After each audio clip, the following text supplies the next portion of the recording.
9 જાન્યુઆરી 2026ના રોજ એઆઈસીડબ્લ્યુસીના એક પ્રતિનિધિ મંડળે ગુજરાત અને મહારાષ્ટ્રના રાજ્યપાલ આચાર્ય દેવવ્રત સાથે ગાંધીનગર રાજભવન ખાતે મુલાકાત કરી હતી।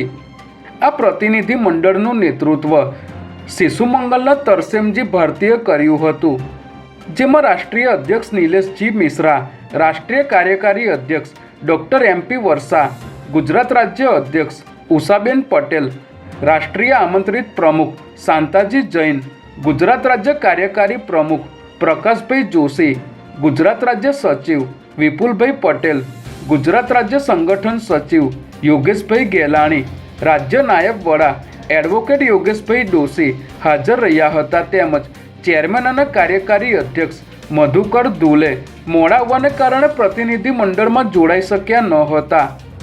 આ મુલાકાત દરમિયાન અખિલ ભારતીય ગ્રાહક કલ્યાણ પરિષદે ગ્રાહક સુરક્ષાને લગતા મુદ્દાઓ અને ચિંતાઓ પર ગુજરાતના રાજ્યપાલ આચાર્ય દેવવ્રતજી સાથે ચર્ચા વિચારણા કરી હતી।